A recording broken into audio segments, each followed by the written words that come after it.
the capital, de facto capital of the ISIS state or Islamic state that ISIS claims to have established not only in Iraq, but inside Syria.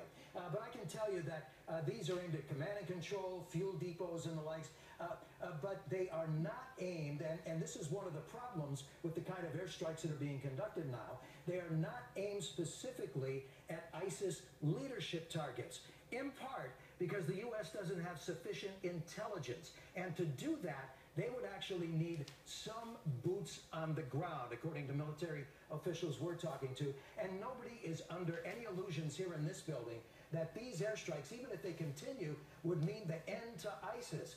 Chairman Martin Dempsey, chairman of the Joint Staff, General Dempsey, himself said, you cannot defeat ISIS unless you go after them in Syria. Parenthetically, that means some ground troops of some kind, whether that be Iraqis, Kurds, and the idea that the Free Syrian Army, with $500 million worth of training and weapons, is going to be taking on ISIS anytime soon is pretty much out of the question. So officials here say this is just the beginning of what is going to be a long, drawn-out campaign. Jim Miklaszewski, Chief Pentagon Correspondent for NBC News. Jim, thank you very, very much for being with us. I appreciate it. Chris Jansing joins us now live from the White House where this announcement tonight is not a surprise in the large sense that we knew that the president had authorized these strikes. We did not know when they would happen. The exact timing ahead of the president's trip to the UN General Assembly and his plan to chair personally a meeting of the UN Security Council is, I'm sure, not a coincidence, but is quite striking. Chris Jansing, thanks very much for joining us. Thank you. I think it's not just striking, it's significant that he has said that he did not want to go it alone. A big push post-NATO going into this was that they wanted to go to the United Nations, saying that they had a partner coalition, a real coalition. You know, there's been some pushback. I think it's significant that in the statement that the Pentagon put out, they said that the U.S. military and partner nation forces are undertaking this action. They want to emphasize this. The UN ambassador, Samantha Power, said over the weekend, I will make you a prediction. We will not do the airstrikes alone if the president decides to do airstrikes in Syria. And look, he himself said that his job when he goes to the United Nations over the next 3 days is to rally the world around this threat. And we got an indication of it today.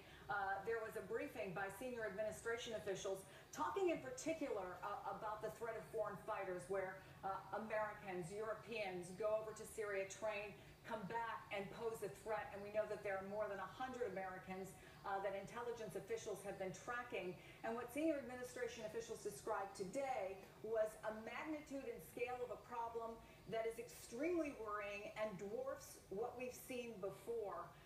15,000 foreign fighters from 80 countries, but obviously those 100 plus from the United States. And the president's decision, only the second time an American president has chaired one of these sessions, sending a signal of how seriously they take this, how concerning it is. And I think you're right, absolutely, that it all plays into the timing of when this happened, Rachel. Chris, in terms of the size of this effort, we're hearing from Colonel Jack Jacobs, from Jim Miklaszewski at the Pentagon, from Richard Engel, talking about strategic thinking in the areas, thinking around how to combat ISIS. Everybody in talking about this, both with direct access to information and just as smart analysts, says this is not going to be quick. This is not going to be a short thing. This is the start of something that's going to go on for a long time.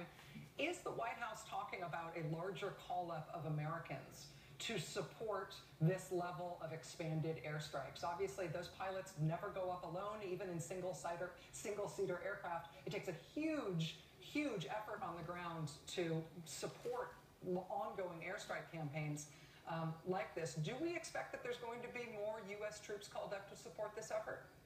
They haven't talked about that specifically, but they have certainly said, and we heard it from the president when he gave his primetime address, Rachel, that this was going to be long-term. And they know that this is going to take a large effort. And part of the reasoning for this push is that they want the United States to know that the amount of commitment that we make will be matched by other countries. That's why they were very pleased to see when the French joined in airstrikes in Iraq. But remember, French President Hollande said He would not go into Syria. There has been a real reluctance here, and depending on, and I think it's also important to note that over the last couple of days, we've already seen Samantha Power, John Kerry, kind of setting the stage, working the crowd, if you will, in New York, and making all these contacts so that when the president goes, he has sort of all of that ready to go. But there's no doubt that there is going to be this further push, because it's important as this goes on, as inevitably it expands, that they have the support of other countries, and it's been a very difficult slog. Chris Jansing, senior White House correspondent, live with us at the White House. Chris, thank you. I appreciate it. I want to bring in Andrea Mitchell, Chief Foreign Affairs Correspondent for NBC News. Just summarizing again what we've learned tonight, the Pentagon is saying that the U.S. began this bombing campaign in Syria at approximately 8:30 p.m. Eastern tonight. So this is a newly expanded air war that is less than 90 minutes old. We are being told that this was U.S. military and partner nation forces